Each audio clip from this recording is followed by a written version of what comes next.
Let's solve the problem.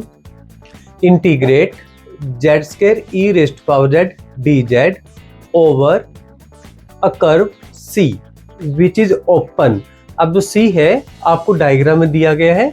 The curve C is from point A to point B, then point B to point C and then point D. ये point D है। Okay, तो अब इसमें एक खासियत है कि डी टू ए जो है आपको वो गिवन नहीं है। आपकी जो कर्व है वो ए बी सी डी सिर्फ इतनी ही है, ए टू बी टू सी और सी टू डी। इस पर्टिकुलर क्वेश्चन को करने के बहुत सारे मेथड हैं।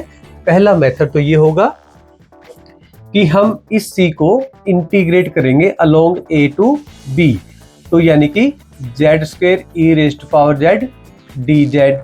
फिर हम इंटीग्रेट करेंगे B to C Z square को E raised to power Z के साथ मल्टीप्लाई करके, फिर आपके पास सी टू डी होगा और ये बनेगा आपका जेड स्क्वायर ई की power Z D Z. Clear? तो ये बेसिक रूल है। और अब हम क्या करेंगे, हम ऐसे करेंगे कि अलोंग ए बी, ऐसे करके अलोंग ए टू बी हम क्या करेंगे, ए टू बी में हम लिखेंगे भाई ये जो पॉइंट है आपका वो 1,1 है। अब देखो x की वैल्यू फिक्स है ना, हम लिख देंगे x इजिकल टू 1 है, तो जिससे क्या हुआ dx इजिकल टू 0 हो जाएगा। और तो z जो है आपका वो आयोटा जो y है और x की वैल्यू 1 प्लस करके, मतलब आपका जो z है वो होता है x प्लस वाई। ओके, जो z है वो x प्लस आयोटा y होता है, तो फिर वो क्या बन जाएगा आपका, वो बन जाएगा आपका 1 प्लस आयोटा y। तो हम z की जगह 1 प्लस आयोटा y डालेंगे और जो फिर जो डी जेड है वो आपका आयोटा डी वाई बन जाएगा। तो यही पैटर्न हम सी डी पे बी सी पे भी लगाएंगे जैसा ए बी पे किया। इससे क्या होगा, ये हमारी जो प्रोसेस है बहुत लेंथी प्रोसेस हो जाएगी। अब लेंथी प्रोसेस हो जाएगी तो क्या कोई शॉर्टकट मेथड भी है हमारे पास कि इसी को बहुत ही सिंपल वे में कर सकें हम? बिल्कुल है। वो कैसे? अब हमें ये वाली अप्रोच इस पर्टिकुलर क्वेश्चन पे लगाने की जरूरत नहीं है, हम इसको बड़े ही सिंपल तरीके से करते हैं। अब आपको याद होगा coaches integral theorem. Coaches integral theorem is applicable with analytic function and closed loop. अब यहाँ पे लूप तो क्लोज नहीं है, ओके, फंक्शन एनालिटिक है। अब फंक्शन कैसे एनालिटिक है, देखो यहाँ पे जो जेड स्क्वायर है ये है पॉलिनोमियल, ई रेस्ट पावर जेड है एक्सपोनेंशियल। ये दोनों ऑलवेज एनालिटिक होते हैं for every complex number.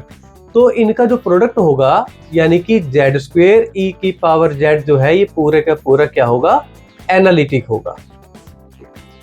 Okay, दूसरी बात अगर मैं यहाँ पे एक नया इंटीग्रल ऐड कर दूं, कौन सा, डी टू ए वाला। अगर मैं डी टू ए वाला इंटीग्रल ऐड कर दूं जेड स्क्वायर ई raised power Z D z, अगर मैं ये ऐड कर दूं इसमें, हालांकि ये सी के इक्वल नहीं है, ये बस मैंने अलग से लिख दिया आपको। मैं अब इसमें इसको हटा देता हूं एक टाइम के लिए।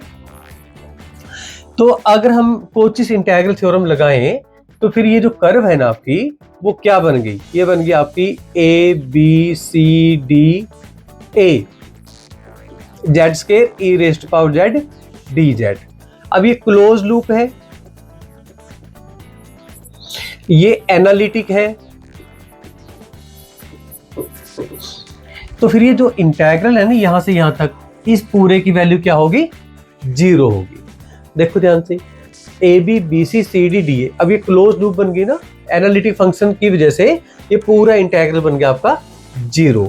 तो इसका मतलब ये हुआ अब हमें ये सारे के सारे इंटीग्रल इवैल्यूएट करने की जरूरत नहीं है। तो इसका मतलब ये हुआ कि ये जो 3 इंटीग्रल है,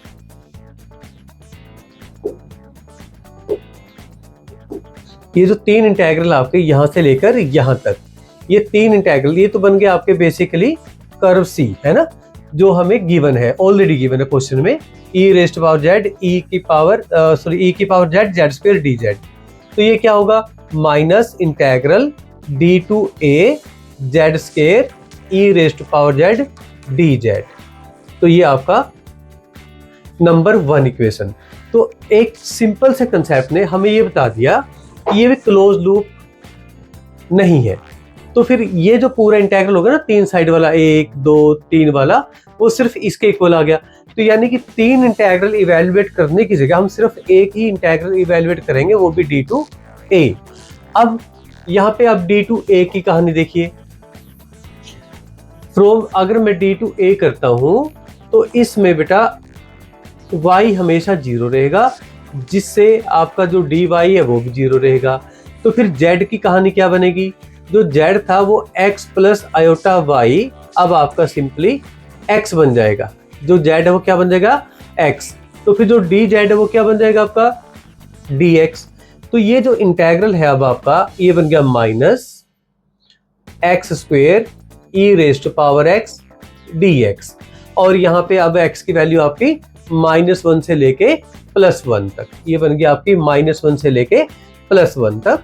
और अब आप माइनस को तो रखो बाहर and apply integration by parts x square E raise to power x, जिसका इंटीग्रल क्या होता है?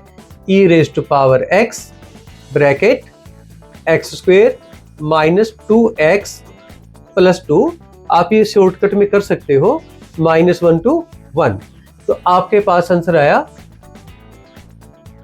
माइनस, पहले 1 के लिए करो ई रेज टू पावर 1, 1 - 2 प्लस में 2, फिर -1 पुट करो ई रेज टू पावर -1, 1 + 2 प्लस में 2। तो आपका आंसर आ गया minus E minus 1/e into 5। तो लास्ट में क्या बचा? 5/e minus e। तो इस तरीके से ये जो क्वेश्चन है आपका क्या रिजल्ट लेके आया? C option. तो हमारा जो सी ऑप्शन है वो बहुत आसान है।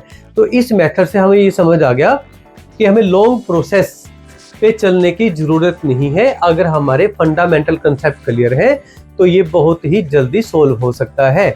जब आप सोल्व करेंगे तो आप सीधा ये वाला इंटीग्रल सोल्व करेंगे, आपको ज्यादा कहानी घड़ने की जरूरत नहीं पड़ेगी। ये सारा आपका मेंटल वर्क है, ये जो सोचना है। This is your thinking skill.